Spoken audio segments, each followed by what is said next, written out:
হরে কৃষ্ণ কৃষ্ণ কৃষ্ণ হরে হরে। তো ভক্তবৃন্দগণ, আজকের ভিডিওটি রয়েছে যে সকল কৃষ্ণ ভক্তরা 16 আগস্ট শনিবার এই শুভ দিনটিতে শ্রীকৃষ্ণের জন্মাষ্টমী ব্রতটি পালন করেছেন, তারা অবশ্যই ভক্তি নিষ্ঠা ভরে শ্রবণ করবেন। উপবাস চলমান আপনারা কি খেয়ে ব্রতটি ভঙ্গ করবেন, অর্থাৎ এই জন্মাষ্টমীর ব্রতের পালন করবেন। যদি আপনারা সঠিক নিয়মে ব্রত পালন করেও যদি আপনারা ব্রতের পালন না করেন, অর্থাৎ ব্রত শেষ না করেন, তাহলে ব্রতের কোনো পূর্ণ ফলাফল পাওয়া যায় না। তা অবশ্যই আপনারা কিভাবে এই শুভ দিনে এবং শুভ সময়ে জন্মাষ্টমীর ব্রতের পালন করবেন, আর বাড়িতে অবশ্যই জন্মাষ্টমী শ্রীকৃষ্ণকে এইভাবে অভিষেক করলে অবশ্যই আপনারা শ্রীকৃষ্ণের অপার আশীর্বাদ বর্ষিত পড়বে সেই পরিবারে।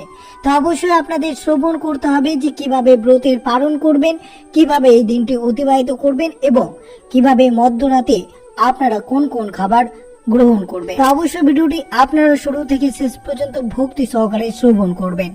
আর চ্যানেলে নতুন হয়ে থাকলে দয়া করে চ্যানেলটিকে সাবস্ক্রাইব করবেন, লাইক করবেন, কমেন্টে ভক্তি ভালোবাসা শ্রদ্ধা দিয়ে জয় শ্রীকৃষ্ণের জয় লিখে দিতে ভুলবেন না এই শুভ দিনটিতে। ভিডিওটি অবশ্যই আপনার জন্য অত্যন্ত গুরুত্বপূর্ণ হতে চলেছে, তাই ভিডিওটি অবশ্যই শুরু থেকে শেষ পর্যন্ত ভক্তি সহকারে শ্রবণ করুন। শ্রীকৃষ্ণ হলেন সনাতন হিন্দু ধর্মের পরম পুরুষোত্তম ভগবান। পুরাণ অনুযায়ী তিনি বিষ্ণুর অষ্টম অবতার। তাকে সর্বোচ্চ ভগবানে ভূষিত করা হয়েছে। তিনি ভগবদ গীতার উদ্ভাবক। ভাদ্র মাসের কৃষ্ণপক্ষের অষ্টমী তিথিতে শ্রীকৃষ্ণের জন্ম উৎসব পালন করা হয়। তিনি স্বয়ং ভগবান। তার আবাস স্থল হলো গোলক, বৃন্দাবন, গোকুল, দ্বারকা। ভগবান শ্রীকৃষ্ণের প্রণাম মন্ত্রটি এই দিন অবশ্যই আপনারা 108 বার জপ করবেন। ওম নমো ভগবতে বাসুদেবায় নমঃ। জন্মাষ্টমী বিশেষভাবে পালন করা হয় মথুরা এবং বৃন্দাবন এবং অন্যান্য দেশে। এই জন্মাষ্টমী ব্রতটি মেতে ওঠেন গোটা বিশ্ব ব্রাহ্মণ। আজকে রাত জেগে কৃষ্ণ সাধনায় মেতে উঠেছে গোটা দেশ। বৈষ্ণব মতে জন্মাষ্টমীতে জন্মগ্রহণ করেছিলেন ভগবান শ্রীকৃষ্ণ। জন্মাষ্টমীতে সাধারণত শ্রীকৃষ্ণের শিশুকালের সৌন্দর্যকে কেন্দ্র করে বাড়িতে কৃষ্ণ সেবা করেন ভক্তরা। শ্রীমদ্ ভগবদ গীতার তথ্য অনুযায়ী কৃষ্ণকে সেবা করার সুযোগ করে দিতে, প্রভুর কল্পনাকে জাগ্রত করতে, বাস্তব রূপ দিতে, ভক্তিমূলক পুজো ও সেবায় প্রাণ সঞ্চার করতে জন্মাষ্টমীর পুজোর আয়োজন করা হয়। পুরাণ মতে লক্ষ্মী নারায়ণ থেকে রাধাকৃষ্ণের জন্ম, যাহা বিষ্ণু লক্ষ্মীর অবতার। নারায়ণের মূর্তি প্রতিষ্ঠা করে তাতে প্রাণ সঞ্চার করে নিষ্ঠা ভরে নিয়ম কানুন মেনে সপরিবারে সেই মূর্তির পুজো করার নিয়ম রয়েছে। এই জন্মাষ্টমীতে ব্রাহ্মণ ছাড়াই শ্রীকৃষ্ণের অভিষেক ও পুজো করতে পারবেন সকল ভক্তরা। গোপালের পুজো যদি বাড়িতে নিজে করতে চান তাহলে মধ্যরাত থেকে নির্জল উপবাস করা উচিত। শরীর অসুস্থ থাকলে একাদশের মতো একবেলা উপবাস রাখতে পারেন। শ্রীকৃষ্ণের জন্মতিথিতে কীর্তন করা অতি আবশ্যক। পরিবারের সবাই মিলে এই দিন অবশ্যই কীর্তন করবেন। আপনারা জন্মাষ্টমী ব্রত পালন করবেন যেভাবে: আগের দিন অবশ্যই রাত 12টার আগে অন্ন গ্রহণ করে ঘুমানোর আগে ব্রাশ করে ঘুমাতে হবে। পরের দিন অর্থাৎ শনিবার জন্মাষ্টমীর ব্রতের দিন সকাল থেকে মধ্যরাত্রি পর্যন্ত উপবাস এবং জাগরণ করতে হবে। উপবাস থেকে হরিনাম জপ, কৃষ্ণ লীলা শ্রবণ, ভগবানকে দর্শন, ভক্ত সঙ্গে হরিনাম কীর্তন, অভিষেক দর্শন করতে হবে এবং ভগবানকে অভিষেক করে একাদশের দিনের মতো অনুকল্প প্রসাদ সেবন করতে হবে। আর যাদের উপবাস পালনের সমস্যা, অসুস্থ, তারা অবশ্যই দুপুর 12টার পরে কৃষ্ণের কাছে ক্ষমা চেয়ে একটু দুধ বা ফল খেতে পারেন এবং পরের দিন অর্থাৎ রবিবার আপনারা সকালে স্নান করে এই শুভ সময়ের মধ্যে কৃষ্ণ প্রসাদ গ্রহণ করে পালন করতে হবে। পালন মন্ত্রটি কি অবশ্যই আপনারা শ্রবণ করবেন। যেহেতু একাদশের মতোই এই জন্মাষ্টমীর ব্রতটিও পালন করতে হবে, নইলে ব্রতের কোনো পূর্ণ ফলাফল পাওয়া যায় না। যদি আপনারা ব্রতের পালন না করেন তাহলে ব্রতটি সম্পূর্ণরূপে সম্পূর্ণ হবে না। তাই ভক্তি সহকারে শ্রবণ করুন কিভাবে ব্রতের পালন করবেন এবং পালন মন্ত্রটি কি রয়েছে।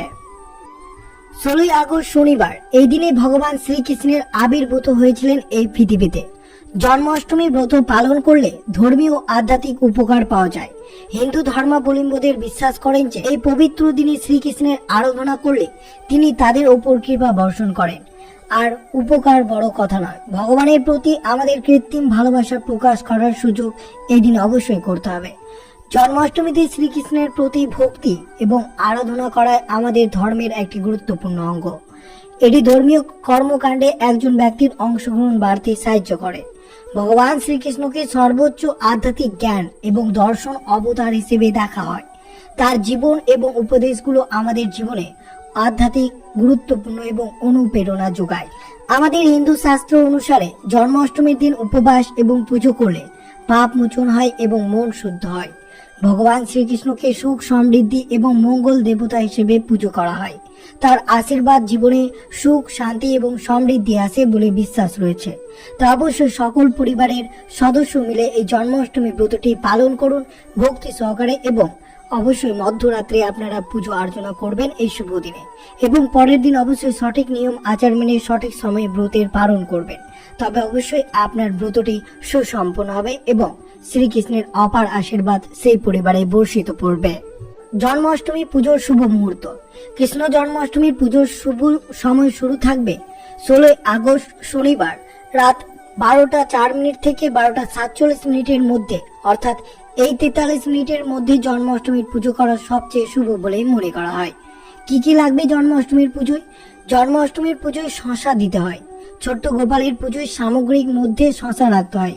এছাড়াও গোপালকে বসানোর জন্য পিঁড়ি বা হলুদ কাপড় জড়িয়ে এই দিন বসাবেন। এছাড়াও প্রদীপ, ঘি, মধু, দুধ, বলতে গঙ্গা জল, দই, ধূপ, চাল, তুলসী পাতা, ফল, মিষ্টি এবং মিছরির প্রয়োজন হবে। এছাড়াও গোপালের জন্য নতুন পোশাক, গয়না, ময়ূরের পালক ও বাঁশি কিনতে হবে। জন্মাষ্টমী উপবাস পালনকারী ভক্তরা সাধারণত উৎসবের আগের দিন কেবল একবার খান। জন্মাষ্টমীতে স্নান করে সকালের আচার অনুষ্ঠান সম্পূর্ণ করার পর তারা দিনব্যাপী সম্পূর্ণরূপে নির্জল উপবাস পালন করতে হয়। ধর্মীয় নির্দেশিকা অনুসারে অষ্টমী তিথি ও রোহিণী নক্ষত্রের সমাপ্তির পর সাধারণত পরের দিন উপবাস ভাঙা হয়। যদি আপনারা উপবাস বা ব্রতের পালন না করেন তাহলে ব্রতের কোনো পূর্ণ ফলাফল পাওয়া যাবে না। তা অবশ্যই শ্রবণ করবেন কিভাবে ব্রতের পালন করবেন এবং পালন মন্ত্রটি কি রয়েছে। 2025 সালের 16 আগস্ট শনিবার এই শুভ দিনে শ্রীকৃষ্ণের আবির্ভাব হয়েছে, অর্থাৎ এই দিনে জন্মাষ্টমীর ব্রতটি পালন হয়েছে। এবং মনে রাখবেন, মধ্যরাতে পুজোর পর আপনারা অবশ্যই প্রসাদ গ্রহণ করবেন এবং পরের দিন অর্থাৎ 17 আগস্ট 2025 রবিবার পশ্চিমবঙ্গের এই শুভ সময়ে আপনাদেরকে ব্রতের পালন করতে হবে, অর্থাৎ 6:45 মধ্যে আপনাদেরকে ব্রতের পালন করতে হবে। এই শুভ সময়ে যদি ব্রতের পালন না করেন তাহলে ব্রতটি কিছুতেই সম্পূর্ণ হবে না। ব্রতের পালনের মন্ত্রটি কি অবশ্যই আপনারা শ্রবণ করবেন। জন্মাষ্টমীতে উপবাসের সাথে সাধারণত দিনব্যাপী প্রার্থনা, ভজন, ভগবত গীতা বা কৃষ্ণলীলা পাঠ করা হয়। অনেক ভক্ত মন্দিরে যান যেখানে শ্রীকৃষ্ণের জন্ম উৎসবের অত্যন্ত উৎসাহের সাথে পালিত হয়ে থাকে। ঐতিহ্যগতভাবে ভগবান শ্রীকৃষ্ণের প্রতীক জন্মের পর মধ্যরাতে উপবাস ভাঙা হয়। উপবাস ভাঙার রীতিকে কৃষ্ণের প্রস্তুতি খাবার উৎসর্গ করা হয়, তারপর প্রসাদ গ্রহণ করা হয়। ভক্তরা বিশ্বাস করেন যে উপবাস এবং আন্তরিকতা নিষ্ঠার সাথে আচার ও অনুষ্ঠানগুলি পালন তাদের ভগবান শ্রীকৃষ্ণের কাছে নিয়ে আসে। সমৃদ্ধি এবং আধ্যাত্মিক বিকাশের জন্য তারা আশীর্বাদ কামনা করে থাকেন। জন্মাষ্টমীর পরের দিন সকালে স্নান করে শেষে নির্দিষ্ট সময়, অর্থাৎ যে সময় আপনাদের সাথে তুলে ধরলাম, অর্থাৎ সকাল 6:45 মধ্যে আপনাদেরকে পারণ মন্ত্র পাঠ করে শ্রীকৃষ্ণের প্রসাদ দিয়ে পালন করবেন। অবশ্যই পালন মন্ত্রটি রয়েছে সর্বায় সর্বেশ্বরায় সর্বপতেয় সর্বসম্ভবায় গোবিন্দায় নমো নমঃ। ভূতায় ভূতেশ্বরায় ভূতপতেয় ভূতসম্ভবায় গোবিন্দায় নমো নমঃ।